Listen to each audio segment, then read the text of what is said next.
আসসালামু আলাইকুম রহমতুল্লাহ বারকাতু। প্রিয় দর্শক, ইসলামে রোজা একটি গুরুত্বপূর্ণ ইবাদত যা মুসলমানদের আত্মশুদ্ধি, তাকওয়া এবং সংযম শেখায়। রোজার দুটি প্রধান অংশ হল সাহরি ও ইফতার।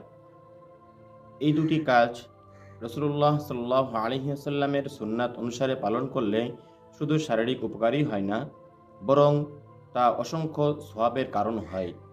রাসূলুল্লাহ সাল্লাল্লাহু আলাইহি ওয়াসাল্লাম বলেছেন, সাহরির খাবার গ্রহণ করো, কারণ এতে বরকত রয়েছে। অন্য হাদিসে এসেছে, মানুষ ততক্ষণ পর্যন্ত কল্যাণের মধ্যে থাকবে যতক্ষণ তারা ইফতারে দ্রুততা করবে। এই হাদিসগুলো থেকে বোঝা যায় যে সাহরি ও ইফতার খাবার গ্রহণের কাজ নয়, বরং তা সুন্নাত অনুযায়ী পালন করলে মহান আল্লাহর বিশেষ রহমত ও বরকত লাভ করা যায়।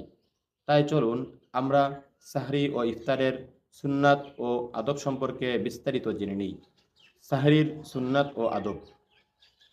সাহরি খাওয়া সুন্নাত। রাসূলুল্লাহ সাল্লাল্লাহু আলাইহি ওয়াসাল্লাম বলেছেন, সাহরি খাও, কারণ এতে বরকত রয়েছে। সাহরি দেরি করে খাওয়া উত্তম। রাসূলুল্লাহ সাল্লাল্লাহু আলাইহি ওয়াসাল্লাম সাহরি শেষ সময়ের কাছাকাছি খেতেন।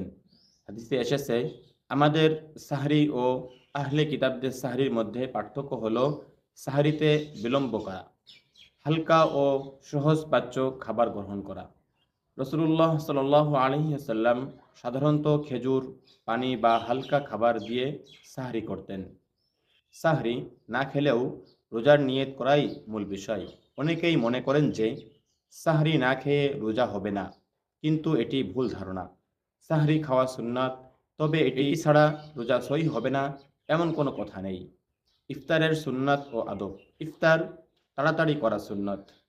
রাসূলুল্লাহ সাল্লাল্লাহু আলাইহি ওয়াসাল্লাম বলেছেন, মানুষ ততক্ষণ পর্যন্ত কল্যাণের মধ্যে থাকবে যতক্ষণ তারা ইফতার দ্রুততা করবে।